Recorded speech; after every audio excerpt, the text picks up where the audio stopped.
بسم اللہ الرحمن الرحیم۔ السلام علیکم۔ ہم نے آپ کے سامنے دنیا کے اندر پائے جانے والے بڑے مذاہب، ان کے فرقے، ان کی مختلف شاخیں، ان کے بنیادی عقائد اور بنیادی شخصیات کے متعلق ایک سلسلہ شروع کیا ہے۔ گزشتہ ویڈیو کے اندر ہم نے آپ کے سامنے اسلام اور یہودیت کے متعلق کچھ گفتگو کی تھی۔ آج ہم آسمانی مذاہب کے اندر ایک اہم ترین مذہب عیسائیت یا نصرانیت، جس کو انگلش میں کرسچینٹی کہا جاتا ہے، اور دنیا کے سب سے بڑے مذاہب میں سب سے پہلے نمبر پر یہی مذہب آتا ہے، کیونکہ اس کے ماننے والے پوری دنیا کے اندر سب سے زیادہ ہیں۔ یہ وہ دین ہے جو جناب سیدنا عیسیٰ علیہ السلام کی تعلیمات سے منحرف ہو گیا ہے۔ حضرت عیسیٰ علیہ السلام کو حضرت موسیٰ کی تعلیمات کی تکمیل کے لیے بنی اسرائیل کی طرف بھیجا گیا تھا۔ حضرت عیسیٰ علیہ السلام کا دین توحید، پاک دامنی اور درگزر کا داعی تھا۔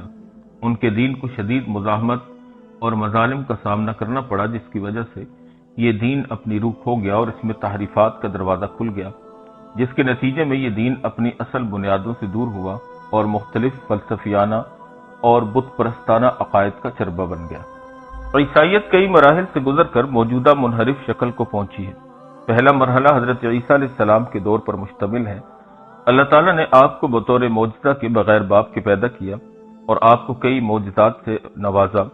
یہودیوں نے آپ کے خلاف سازشیں کی اور رومی حاکم کے ذریعے آپ کو پھانسی دینا چاہی، لیکن اللہ تعالیٰ نے آپ کو زندہ حالت میں آسمانوں کی طرف اٹھا دیا۔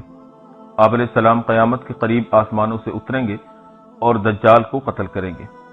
حضرت عیسیٰ علیہ السلام کے 12 مقرب شاگرد تھے، جنہیں حواری کہا جاتا ہے۔ دوسرا مرحلہ حضرت عیسیٰ علیہ السلام کے آسمانوں پر زندہ اٹھائے جانے کے بعد شروع ہوا۔ اس میں آپ کے شاگردوں کو تبلیغ کے دوران شدید مصائب کا سامنا کرنا پڑا۔ اس مرحلے میں شاول نامی یہودی عالم نے ڈرامائی انداز میں عیسائیت اختیار کی اور اپنا نام پولس رکھا۔ پولس کو باقی حواریوں کے سامنے برنابا حواری نے متعارف کروایا۔ پولس نے ابتدا میں اخلاص کا اظہار کیا اور بعد میں عیسائیت کو خالص توحیدی دین سے پھیر کر بت پرستانہ دین میں بدل دیا۔ 312 میں جب قسطنطین رومانوی حکومت کا سربراہ بنا تو یہیں سے عیسائیت کا سنہرا دور شروع ہوا۔ قسطنطین نے عیسائیوں کو 4 انجیلی متی، لوقا، مرقس اور یوحنا پر جمع کیا اور باقی انجیلوں کو جلا دیا، اور حضرت عیسیٰ علیہ السلام کی الوہیت کا عقیدہ اختیار کیا۔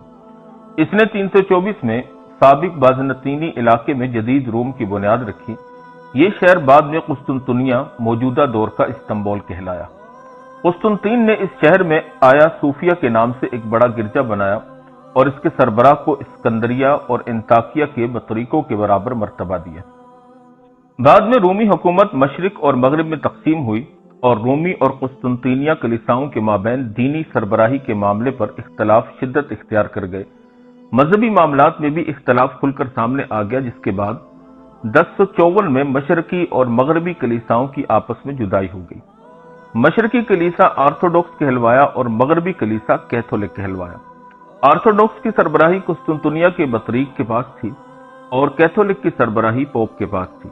کیونکہ پوپ کو معصوم قرار دیا گیا اور اسے گناہوں کی معافی کا اختیار دیا گیا، لہذا پوپ نے اپنے اختیارات سے خوب غلط فائدہ اٹھایا اور سائنسی علوم پر پابندیاں لگوائیں، جس کی وجہ سے اصلاحی تحریکات وجود میں آئیں اور پروٹسٹنٹ نام سے ایک نیا مکتب فکر ظاہر ہوا، جس کا مقصد پوپ کے اختیارات کا خاتمہ اور تنقید کے حق کا حصول تھا۔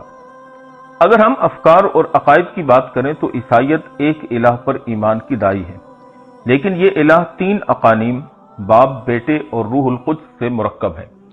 پھر آرتھوڈوکس کے نزدیک روح القدس کا ظہور صرف باپ سے ہوا ہے، اور کیتھولک کے نزدیک روح القدس کا ظہور باپ اور بیٹے دونوں سے ہوا ہے۔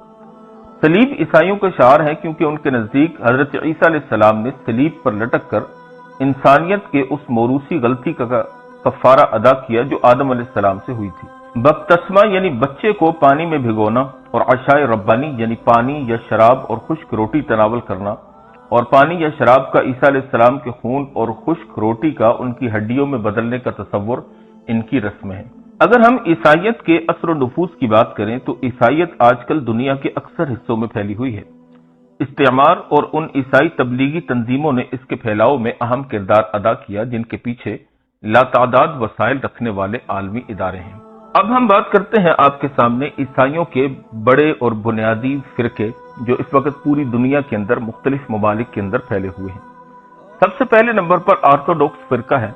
یہ 3 مرکزی کلیساؤں آرتھوڈوکس، کیتھولک، پروٹسٹنٹ میں سے یہ ایک کلیسا ہے جو 1054 میں مغربی کیتھولک فرقے سے جدا ہوا۔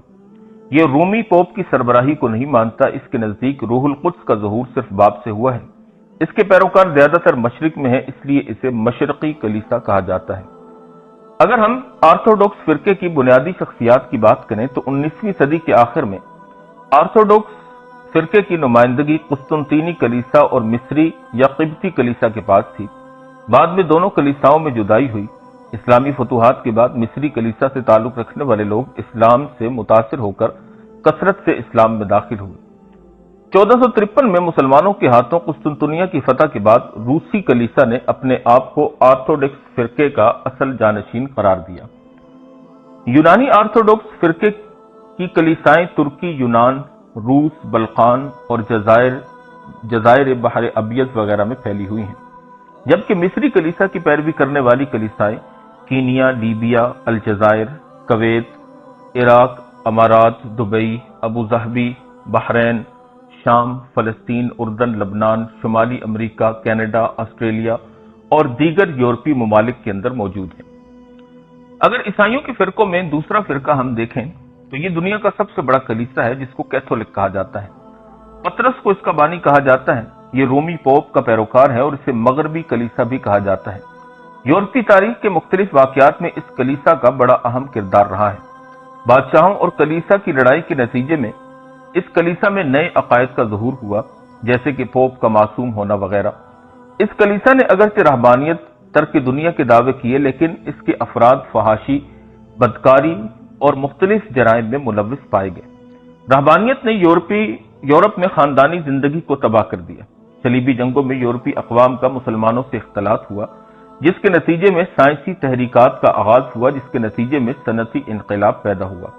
کلیسا نے تفتیشی عدالتوں کے ذریعے سائنسدانوں کو سخت اذیتناک سزائیں دیں، جس کی وجہ سے کلیسا کے خلاف تحریکات کا آغاز ہوا، یہاں تک کہ کلیسا اور مذہب کو ریاست سے مکمل طور پر علیحدہ کر دیا گیا۔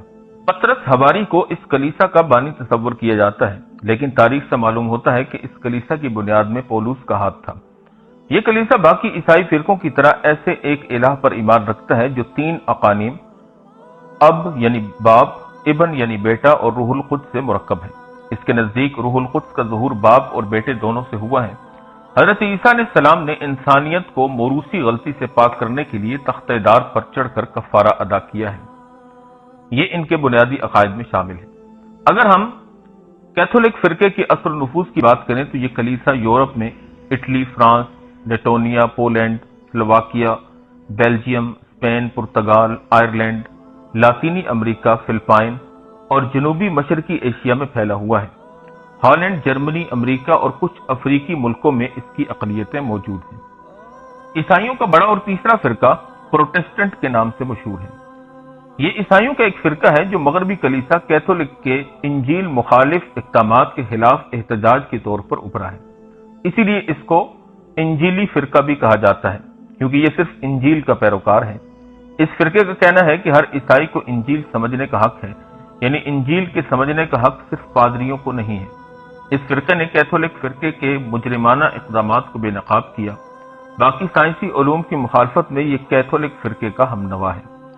سائنسی علوم پر پابندی اور سائنسدانوں کو سخت سزائیں دینے کی روش کی وجہ سے دین مخالف اور عقل پرست تحریکات نے زور پکڑا۔ صہیونیت نے کچھ پروٹسٹنٹ کلیساؤں کو متاثر کیا، جس کی وجہ سے صہیونی مسیحی تحریکات نے سفید فاموں کے اندر زور پکڑا۔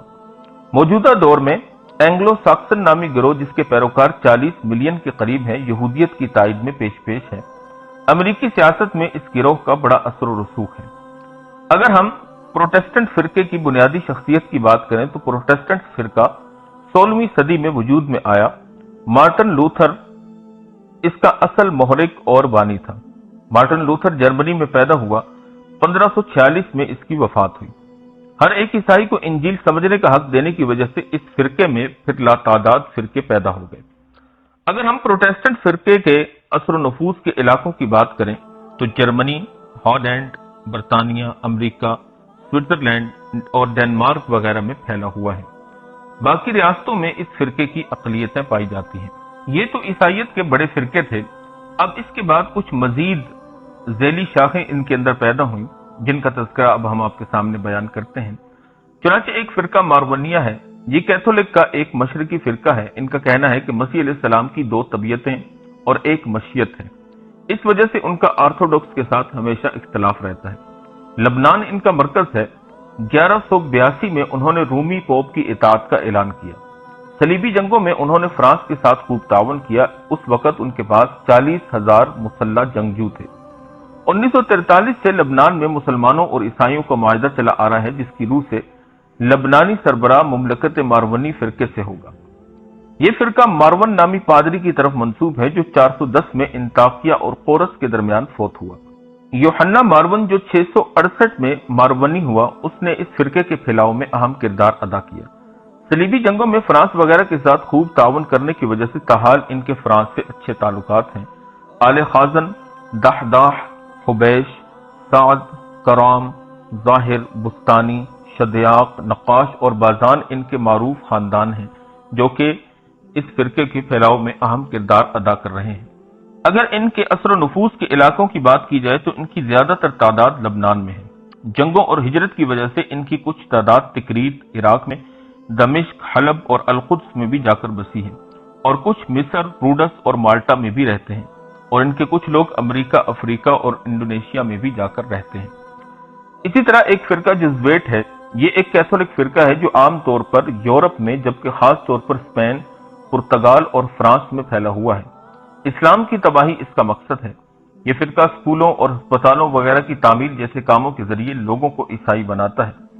سیاسی راز حاصل کر کے ان کو مختلف حکمرانوں کے سامنے ظاہر کر کے ان کا تقرب حاصل کرتا ہے، اور پھر دینی اقدار کی بربادی، بے حیائی کا پھیلاؤ، آزاد جنسی تعلقات اور دیگر تباہ کن افکار مسلمان معاشروں میں پھیلاتا ہے، تاکہ مسلمان ان کے قابو میں آ جائیں، پھر یہ جس طرف چاہیں انہیں پھیر دیں۔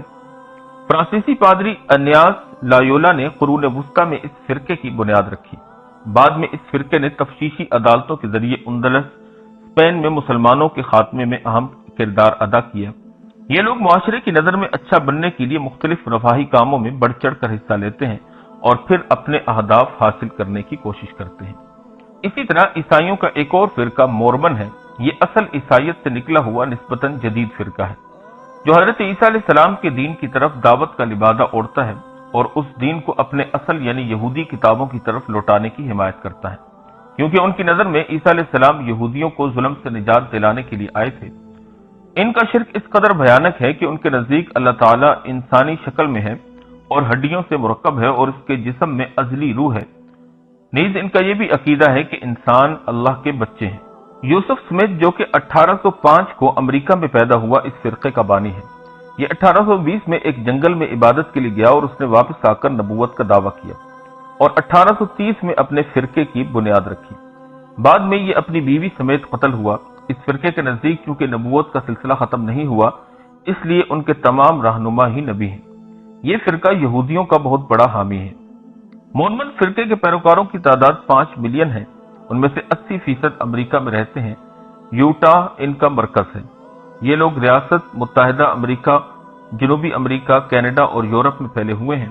دنیا بھر میں ان کے مراکز اور دفاتر ہیں۔ ان کا اپنا ٹی وی اسٹیشن اور 11 چینلز بھی ہیں۔ اسی طرح عیسائیوں کے فرقوں میں ایک اور فرقہ شہود یہود بھی ہے۔ یہ عالمی دینی سیاسی تنظیم ہے، جس کے افکار واضح اور تنظیمی ڈھانچہ خفیہ ہے۔ اس کا دعویٰ ہے کہ وہ عیسائی ہے، لیکن یہ یہودیوں کا حامی اور مسلمانوں کا دشمن ہے، اور اسرائیل کے ساتھ اس کے مضبوط تعلقات ہیں۔ 1874 میں پادری رچرڈ راسل نے اس کی بنیاد رکھی۔ ابتدا میں اسے بانی کے نام کی نسبت سے رسلی مذہب کہا جاتا تھا، بعد میں یہو کے نام سے معروف ہوا۔ واضح رہے کہ یہو بنی اسرائیل کا الہ ہے۔ اخلاقی بربادی ان کا خاص ہدف ہے۔ عالمی یہودی ریاست کا قیام ان کے پیش نظر ہے، اس لیے تمام بشری نظام ہائے حکومت کا سقوط اور ان کے خلاف بغاوت ان کا مطمع نظر ہے۔ ستارہ داؤدی ان کا نشان ہے۔ دنیا کی کوئی ریاست اس خفیہ تنظیم کی سرگرمیوں سے خالی نہیں۔ فی الحال ان کا مرکزی ہیڈ کوارٹر نیو یارک کے بروکلین کے علاقے میں واقع ہے۔